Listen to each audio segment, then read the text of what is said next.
I've studied the last 500 years of history and cycles, and these things repeat over and over again. Large wealth gaps will large values gaps. At the same time, there's a lot of debt, and there's an economic downturn produces conflict and vulnerability. That will be with us unless the economy is good for most people. Most people could be productive and effective and benefit. I was asked to talk about bubbles. Is the market in a bubble? Stock market in a bubble?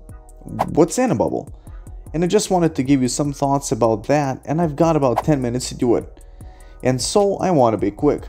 A bunch of years ago, I started to think about, what is a bubble? What do I mean when I have a bubble? Because I watched a lot of bubbles over my something like 50 years of investing, and I basically thought there were 6 things that made a bubble in my mind, and I'm going to rattle them off. Then apply them so that you know what I think.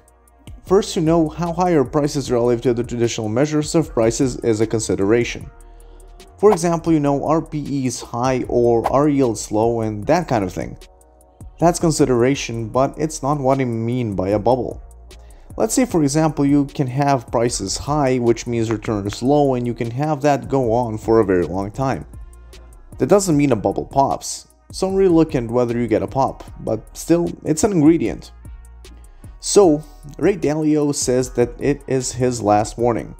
He believes that a crash is coming and it will be worse than the crash we experienced back in the year 2008. What's up guys, welcome back to Glory Investing Show. In our today's video, we're going to discuss whether a crash is coming or not. However, before we go any further, make sure you subscribe to Glory Investing Show and don't forget to hit that bell icon so you never miss any updates. Now without further ado, let's get into this. Now, the first question is, why you should expect a crash? Well, there are several reasons to believe that the market could crash soon. Some of these reasons include skyrocketing inflation, stretched variations, and most importantly, a critical labor shortage. All these factors pose risk to the market on their own. And you put all of them together in a situation we have today where the world is recovering from a global pandemic, the danger seems to multiply. However, it is important to keep in mind that only because the market could crash soon does not mean it will necessarily crash. We might also avoid a crash. Harry Dent Jr., an American financial newsletter writer who wrote the book The Great Depression Ahead back in 2009, has stated in an interview with Think Advisor, "The biggest stock market crash of our lifetime will hit in 2022. Crypto is going to drop even more than stocks." Well, he also said, "You'll see the biggest crash work to your advantage in just 1 year. We'll have the biggest recession or depression of our lives next year, and the economy isn't going to get strong again until 2024. Well, all of that being said, let's discuss how to tell if a crash is coming. A report published by Fortune.com on November 30th of this year states that there are 4 warning signs that indicate that a dip is turning into a crash. The first one is that we see high market multiplies. The report states, an overvalued market is tempting fate. The most common means of tracking stocks' affordability, the price-earnings ratio, has been at a high level for some time. For the S&P 500 lately, it's 26. That's far above the historical average of about 15. Now, we all know that the market tends to revert to the mean. This means that after getting too lofty, the market usually drops to a more sustainable level. The prices of stocks are largely a reflection of the company's earnings, and the PE measures what investors are getting for their money. During the third quarter of this year, earnings were burgeoning. A report published by FactSet predicts that they'll be up 45% for all of 2021. However, the bad news is that this research firm predicts that we will see a dramatic downshift to 8.5% in 2022. Moreover, if the economic slowdown comes along, those earnings will evaporate. According to chief investment strategist at Charles Schwab, Liz Ann Saunders has said that she's been hearing a lot about market resiliency. We all know that most sectors have struggled in 2021.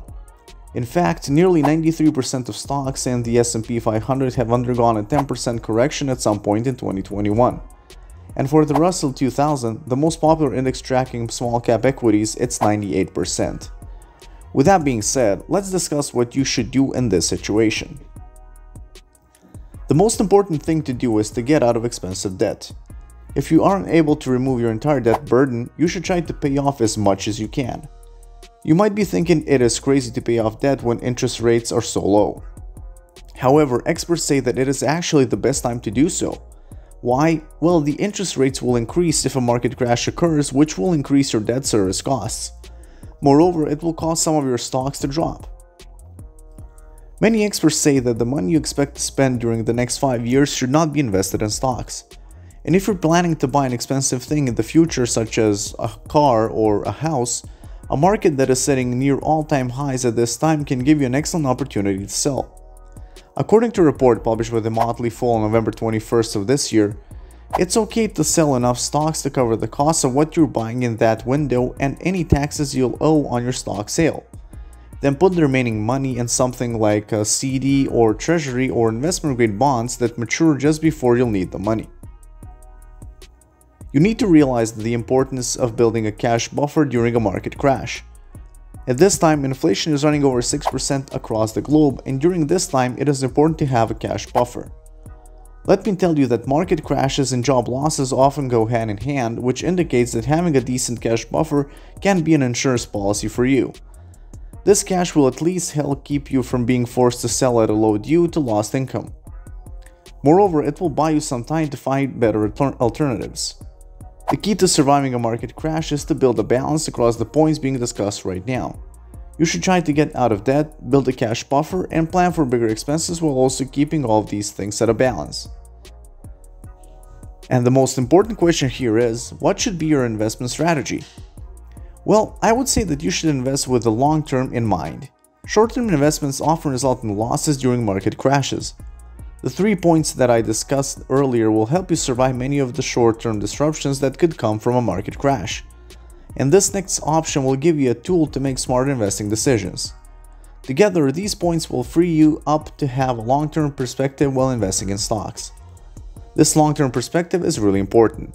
And why? Because it will provide you the foundation of the biggest advantage you have against a market crash, which is patience. After all, the market will recover at one point in the future, and when that happens, you will be able to turn your long-term investments into profits. In the end, I would say that although we cannot say for sure whether a crash will occur or not, it is important to get ready for the next crash. Well, that will be all for today's video, and thank you for watching it. If you liked it, make sure to give it a thumbs up and share it with your friends. And if you have not already subscribed to Gold Investing Show, subscribe to it and press that bell button so you'll be notified each time we upload an interesting video on this channel. And while you're here, click to watch one of these 2 videos that are appearing on your screen. We'll see you there. Take care and stay tuned.